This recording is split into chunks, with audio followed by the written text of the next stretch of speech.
সঞ্জিতা খাতুনের বর্ণাঢ্য কর্মময় জীবনের কথা জানাচ্ছেন যাযাবর মিন্টু।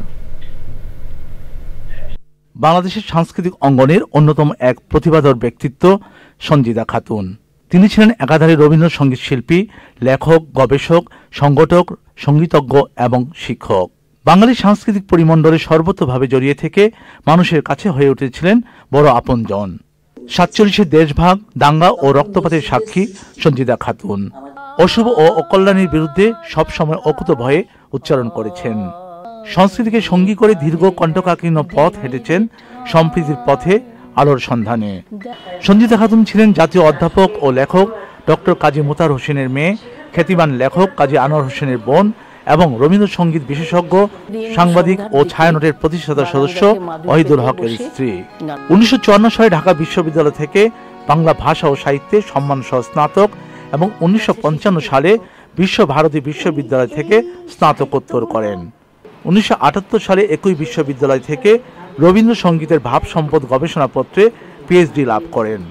স্নাতকোত্তর লাভের পর ঢাকা বিশ্ববিদ্যালয়ে বাংলা ভাষা ও সাহিত্যের শিক্ষক হন তিনি। কর্মময় জীবনের স্বীকৃতি হিসেবে সঞ্জিতা খাতুন ভূষিত হয়েছেন ২১ পদক, বাংলা একাডেমি সাহিত্য পুরস্কার, বাংলাদেশ এশিয়াটিক সোসাইটির সম্মানজনক ফেলোশিপ, বাংলা একাডেমির রবীন্দ্র পুরস্কার, ৫ম Citycell channel I music awards কর্তৃক আজীবন সম্মাননা পুরস্কার সহ গুরুত্বপূর্ণ নানা স্বীকৃতিতে।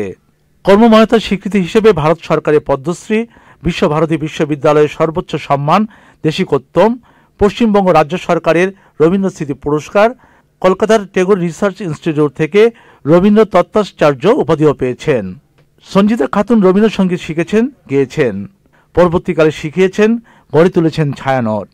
মহান স্বাধীনতা আন্দোলনের ভিত তৈরিতে ছায়ানট যে অগ্রণী ভূমিকা রেখেছিল, তিনি ছিলেন তার সভাপতি ও প্রতিষ্ঠাতা সদস্য। ঢাকা বিশ্ববিদ্যালয় এবং শান্তিনিকেতনের উচ্চশিক্ষায় শুধু নয়, স্বশিক্ষা ও শিল্প সংস্কৃতির নিমগ্ন চর্চায় সঞ্জিতা খাতুন নিজেই ছিলেন একটি প্রতিষ্ঠান। চ্যানেল আইয়ের সঙ্গে সঞ্জিতা খাতুনের ছিল নিবিড় সম্পর্ক। যাযাবর মিন্টু, চ্যানেল আই। এই ঈদে জামা জুতো অ্যাক্সেসরিজের ডিসকাউন্ট।